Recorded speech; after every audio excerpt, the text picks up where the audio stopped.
जो लोग अभाव में जी रहे हैं, जिनके जीवन में कोई खुशहाली और रोशनी नहीं पहुंची, उनके लिए लगातार जीवन भर संघर्ष करते रहे। एसपी यादव जी जहां लोकप्रिय थे, समाज के सबसे गरीब लोग हैं उनकी लड़ाई लड़ते रहे।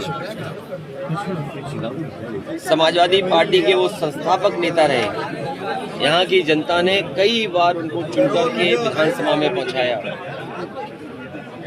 जहाँ एसपी यादव दुख दर्द परेशानी में हमेशा खड़े रहते थे, वहीं तराई के इस क्षेत्र में और आसपास के क्षेत्र में बहुत ही लोकप्रिय नेता रहे।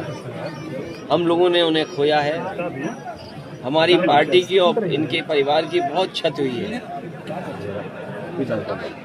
इस समय मैं परिवार से मिला हूं और भगवान से यही प्रार्थना करता हूं कि जो दुख उस परिवार पे आया है उसको सहन करने के लिए शक्ति मिले। डॉक्टर एसपी यादव जहां मंत्री रहे, उन्होंने विभाग को बहुत ही जिम्मेदारी से चलाया। नेताजी के साथ भी रहे, हमारे साथ भी रहे। जो राजनीति की समझ होती है, मैं समझता हूं वो जमीन पर रहने वालों को ही वो राजनीतिक समझ होती है।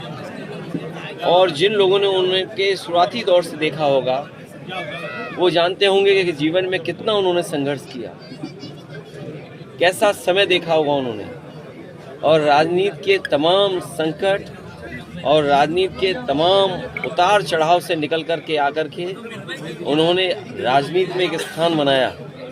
वो पार्टी के लिए, हमारे लिए हमेशा एक सम्मान की दृष्टि से उन्हें हम लोग देखते रहे और देखते रहेंगे। अखिलेश जी इंडिया गठबंधन को लेकर सवाल पूछ रही बीजेपी, तंज कस रही है इंडिया गठबंधन को लेकर। अखिलेश जी सवाल इंडिया गठबंधन बता दीजिए आप। अडवाणी जी को भारत रत्न का जो है आपकी, देखिए, भारतीय जनता पार्टी अपने वोट को न बिखर पाए, इसलिए उन्होंने चलते चलते ये सम्मान देने का काम किया। अखिलेश जी इंडिया गठबंधन को लेकर भाजपा तंज कस रही है कि आप लोग दूल्हा अभी नहीं डिसाइड कर पा रहे कौन होगा। चेहरे को लेकर भी कांग्रेस नाराज। देखिए, बीजेपी को चिंता इस बात की करनी चाहिए कि उनके सांसदों की परफॉर्मेंस क्या है।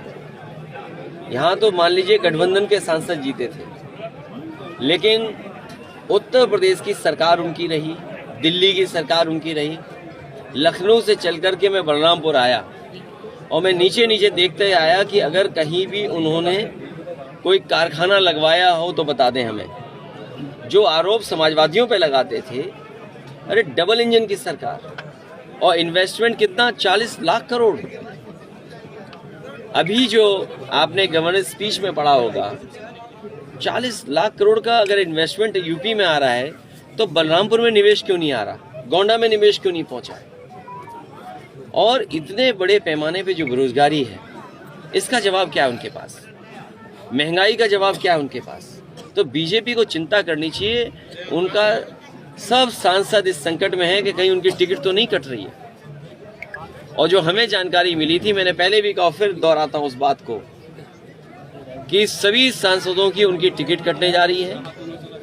जो एक सांसद हैं वो सीट बदलना चाहते हैं। तो सोचिए, अगर ऐसी परिस्थितियों में जिन्हें राजनीति करनी पड़ेगी तो क्या सीट जीतेंगे वो? इसीलिए जानबूझ करके दूसरों की चिंता उन्हें ज़्यादा है, उन्हें चिंता अपनी होनी चाहिए। और हमारे साथी ने जो पूछा कि भारत रत्न, ये भारत रत्न अपने वोट को बांधने के लिए दिया जा रहा है, ये सम्मान में नहीं दिया जा रहा है। सम्मान तो है खैर उस बात को, क्योंकि भारत रत्न है, लेकिन अपने वोट को बांधने के लिए इंडिया गठबंधन होगा। और हमारी कोशिश होगी कि सीट का बंटवारा जल्दी हो। जीत और सीट, इसी आधार पर हम लोग आगे बढ़ेंगे। कितना टारगेट सीट लीजिए, टारगेट कितना रहेगा यूपी में? अखिलेश भैया SC ST OBC को लगभग 5 अरब रुपए का जमीन घोटाला हो गया, उनको मुआवजा तक नहीं मिला। मैं अपने पत्रकार साथी का धन्यवाद दूंगा। मैंने कई बार ये कहा कि अगर कोई पुण्य काम होने जा रहा हो, कोई बहुत बड़ा काम होने जा रहा हो और पीडीए के लोग दुखी हों, 90% आबादी वाले लोग दुखी हों, तो ऐसे पुण्य काम में उनको भी कम से कम भला होता। और अगर जमीन घोटाला हुआ है, वो भी अगर गोंडा है, बलरामपुर है या अयोध्या जैसी जगह पर, 32 तो 71 तो सोचिए आप कल्पना करिए कि किस नाम पर, किस सरकार में इस तरह का घोटाला हो रहा है। अखिलेश जी 2024 लोकसभा तो चुनाव में आप ये क्या संभावना देख रहे बीजेपी हैं? के लोग सबसे बड़े भूमाफिया हैं, याद रखना आप। जहाँ कहीं भी जमीन कब्जा हो रही है और आप जांच करोगे तो वहाँ बीजेपी वाले ही मिलेंगे। बीजेपी, भारतीय जनता पार्टी भू माफिया पार्टी बन गई है। बीजेपी की राम लहर में आप उड़ जाएंगे, आपकी पार्टी मेरी राम लहर चल रही है। कोई लहर नहीं है, ये जो बेरोजगार इजराइल जा रहे हैं, ये जो बेरोजगार इजराइल जा रहे हैं, और जो बेरोजगार इजराइल जा रहे हैं और जो अग्निवीर के लोग कपड़े उतार के आंदोलन कर रहे हैं, इनसे कैसे बीजेपी बच पाएगी। और ये जो नई आवाज उठी है पीडीए वाली, इसमें पीड़ित दुखी अगड़े भी हैं, ये ना भूलें अपने आप को। जो पीड़ित हैं, दुखी अगड़े वो भी हैं, और पिछड़े, दलित, अल्पसंख्यक, आदिवासी भाइयों का ये समूह है और आधी आबादी के साथ आगे बढ़ रहे हैं। तो 90% लोग इस पीडीए में शामिल हैं, तो भारतीय जनता पार्टी कैसे बचेगी। भैया ये बताइए, आपकी पार्टी, वो चाहे नीतीश कुमार जी हो चाहे आप, है ना, जातीय जनगणना की बात करते थे। अब नीतीश जी जो है एनडीए में शामिल हो गए हैं, आपकी जातीय जनगणना का क्या हो? नहीं, उनके जाने से मुद्दा थोड़ी खत्म हो जाता है। हमें तो बधाई देना चाहिए नीतीश जी को, कम से कम शुरुआत तो कर गए। ये बात अलग है कि वो कामयाब नहीं हुए, बीजेपी के लोगों ने कुछ जादू चला दिया, क्या किया उस बारे में मैं नहीं जानना चाहता हूँ। लेकिन जो बात उठी है, जाति जनगणना, आबादी के हिसाब से हक और सम्मान, बाबा साहब भीमराव अम्बेडकर जी यही तो चाहते थे। हमारा संविधान यही तो रास्ता दिखाता है।